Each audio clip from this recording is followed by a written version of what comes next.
Because you're making a crucial point here. U.S. officials have been making it known, in fact, that their war on terrorism is not just a war against Osama bin Laden. The U.S. Secretary of State Colin Powell had this to say just a short time ago. With the severity of this tragedy in Washington and New York against America, we now have to use this tragedy and respond to those and take care of those who are responsible for it. But at the same time, we should see this in a broader sense, that this is a horrible blight on the civilized world. And so we will also be focusing on other organizations, terrorist organizations, who go after us, our citizens, our interests, and allies. Other organizations that go against us and our citizens and our allies. Read between the lines for us. How many different groups does the Secretary of State, does the United States want to take on now? Well, in one sense, Secretary of State Powell and also President Bush himself have set themselves an impossible task. There will not be, in the Middle East or anywhere else, in Ireland or in Colombia or in Sri Lanka or 20 other places we could mention, there will not be an end to irregular forms of violence in the foreseeable future. Terrorism, in that sense, cannot be defeated or eradicated. Terrorism can be contained. And secondly, some of the causes of it can be addressed. But you've seen, even in a relatively contained situation like Ireland, where you've got a few thousand deaths over 20 years, it's been very, very difficult to eradicate the issue entirely. But you can contain it. But that there may be other organizations close to Al-Qaeda, yes. Then we have the other problem, which is every use of violence by a people or a group who claim oppression or who are oppressed violence, is it terrorism? That's a much more difficult issue. And I think, for example, I don't think most people in the U.S. would regard people fighting for the independence of Tibet as terrorists, but some would. I think there is a big issue about abuse of the issue of terrorism in the Arab-Israeli context. I think the Palestinians are entitled to their own state. I don't think they're entitled to go up blowing up people in supermarkets. So a line will have to be drawn. But this is not just a judgment matter. In this sense, Ronald Reagan was wrong when he said one person's freedom fighter is another person's terrorist. There are international conventions, there are Geneva protocols, there are moral principles about where terrorism ends and legitimate use of violence begins. And I think that the U.S. will have to take note of that. But chasing over everybody with a Kalashnikov or a homemade pipe bomb in the world is a very foolish thing. And in that sense, I fear they've put the goal much too high, as well as, of course, not making clear where they think terrorism ends and other forms of violence begin. On that note, Fred Halliday of the London School of Economics, thank you so much for talking with us. Lolita. John, we have this new development in the investigation into the attacks. The FBI in New York has confirmed that they're actively searching in the area of the Thunderbird Motel in Seaside Heights, New Jersey. Though authorities would not release any details about the nature of the search other than describe it as, quote, pursuing one of the many leads into the potential hijackers or those who may have assisted them. We'll bring you more details on that as soon as they become available. Not just terrorism, leader after American leader has referred to Tuesday's atrocities as an act of war. And for now, at least, the country seems ready to adopt the saying, "We make war that we may live in peace." Bruce Morton explains. World War II brought Americans together. Most believed that Nazi Germany and Imperial Japan were evil and aggressive. Americans demanded victory. The phrase of the day was unconditional surrender. Korea and Vietnam, in contrast, divided the country. Vietnam, in particular, left Americans suspicious, leery of wars, and in the conflict since, the motto seems to have been, bomb all you want, but we can't stand American casualties. That seems different now. No yellow ribbons, bring the hostages home, please. Flags this time, half-staff but proud. People are lining up to give blood. The Red Cross 800 number logged 700,000 calls in the first 6 hours after an appeal went out. Some military recruitment officers see an increased interest, and the country seems prepared to send its young people into harm's way. I think the United States is in a long twilight struggle against these forces of evil that have chosen to destroy us because we are good. And I believe that it may take a lot of time, a lot of American treasure, and perhaps some American blood. Make no mistake about it, my resolve is steady and strong about winning this war that has been declared on America. A goal of victory, not compromise.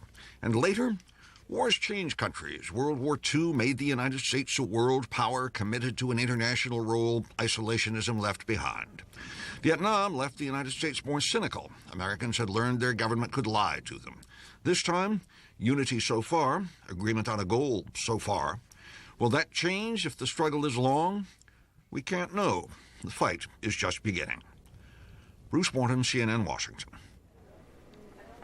Updating the latest developments now, word of a pre-dawn raid extending the investigation into the twin attacks on the World Trade Center.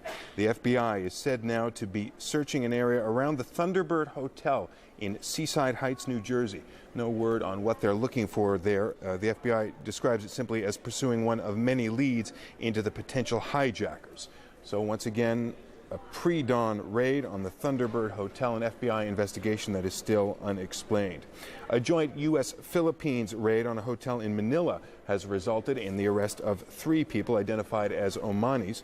Rescuers in New York City are working through rain and lightning as efforts to find survivors continue. It's been almost 3 days since the attacks now.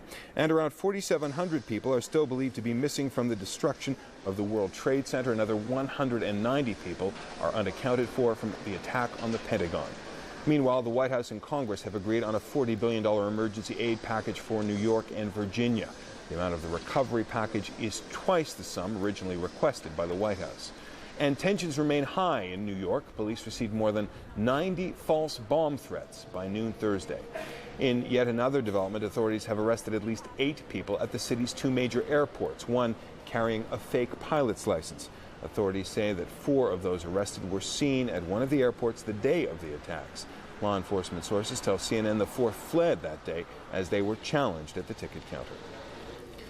From the United States to Germany to the Philippines, a manhunt is very clearly underway. In the U.S. alone, more than 4,000 FBI agents are working to track down those responsible for Tuesday's attacks.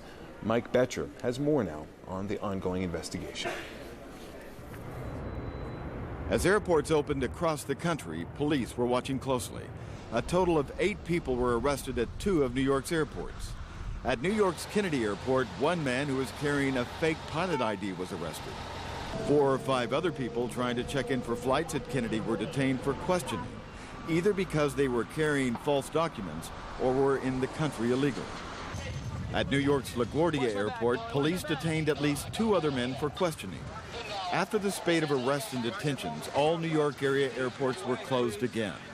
A few other airports in the U.S. have also shut down once more because of security concerns. Attorney General John Ashcroft said FBI agents are making progress in their investigation, adding that they have identified the hijackers aboard all 4 ill-fated jets. The total number of hijackers, to our best estimate and our best knowledge, given the information at this time, on the 4 planes that crashed was at least 18. Unless contradicted by evidence which we wouldn't anticipate. 2 planes had 5 hijackers and 2 other planes had 4 hijackers each.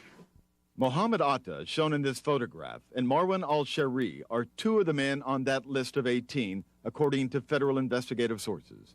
Both held United Arab Emirate passports, but it's not clear if they are actually citizens of that country.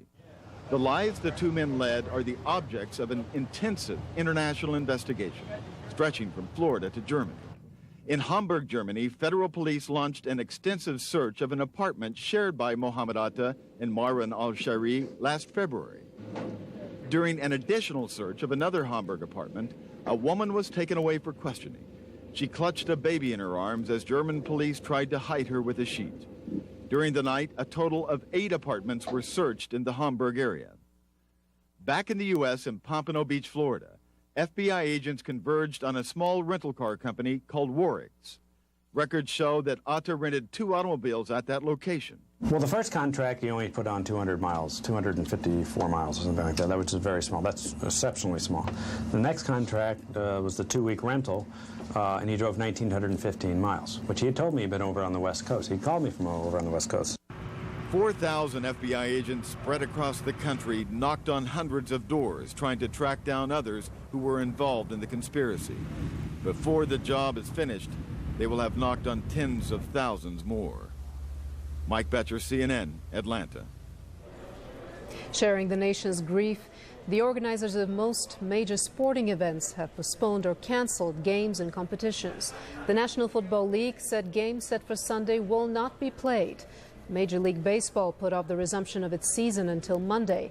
Most college football games scheduled for the weekend have also been canceled. The Ladies Pro Golf Association also canceled its weekend tournament. NASCAR postponed Sunday's race in New Hampshire until November. And the National Hockey League canceled its preseason games.